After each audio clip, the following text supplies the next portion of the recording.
Hey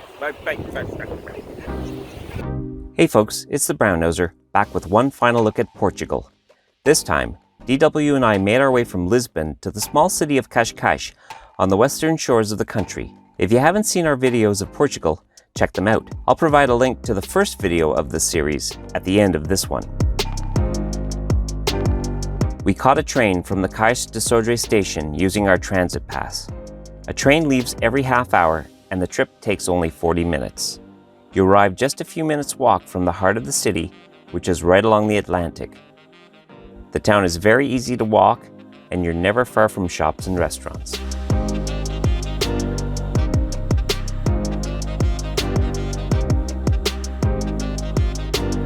We wandered the waterfront before we went in search of lunch. We had an excellent meal at Masala Indian restaurant.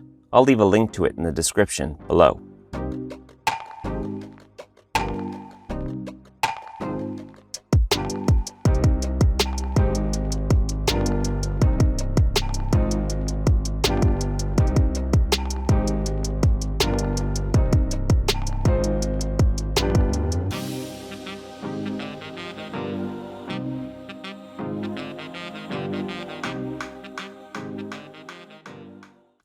After lunch, DW and I rented some city bikes from Mobi Cascais, which lets you have the bikes for the day for €7, though the bikes had to be returned by 7 p.m. to avoid paying for another day.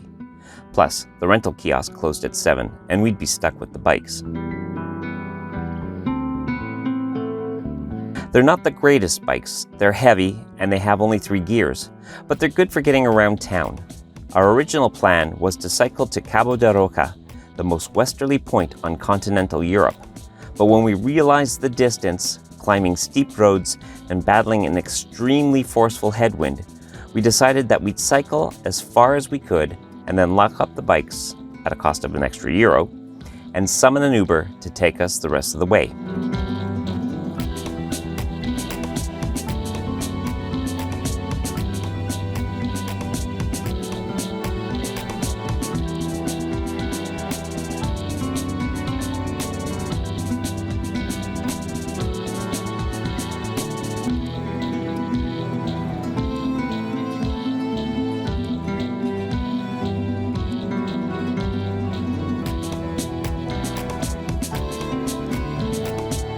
We got to Praia da Guincho, a beach with huge waves, before the wind, which was kicking up sand and blowing it in our faces, convinced us that this was going to be our cycling limit.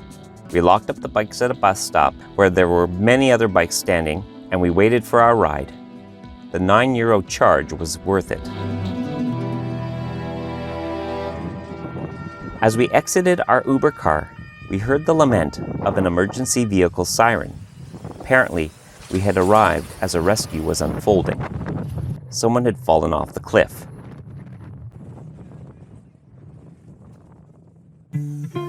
We were concerned, but we had to get on with our visit and trust that the first responders had everything in hand. Being a spectator was not going to help. Cabo da Roca faces west, and all you can see from this point is endless ocean. It isn't hard to imagine that people would look out from this spot and believe that they were literally looking at the edge of the world. When the first explorers took their sailing ships in search of the New World, spectators could only imagine that the ships were falling into oblivion.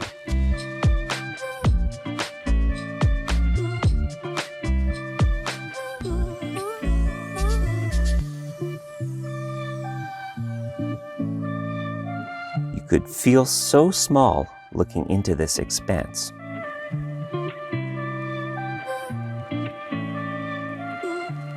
We spent about an hour at Cabo da Roca before we called another Uber to return us to our rented bikes, and we returned to Cascais.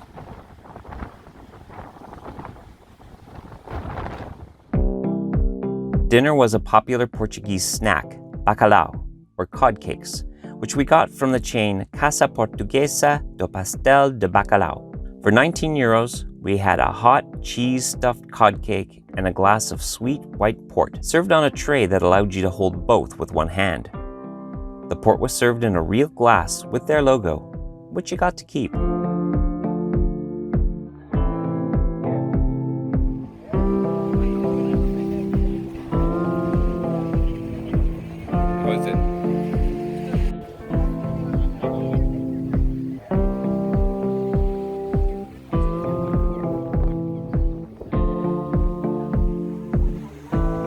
Bacalao is also popular with the local birds, so we moved away from the harbor to enjoy the food and the last of our day in this seaside town.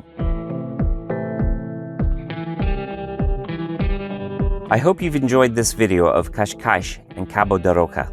If you liked the video, give it the old thumbs up and subscribe to my channel so that you never miss a video. From the end of the world, this is the Brown Noser. See you next time.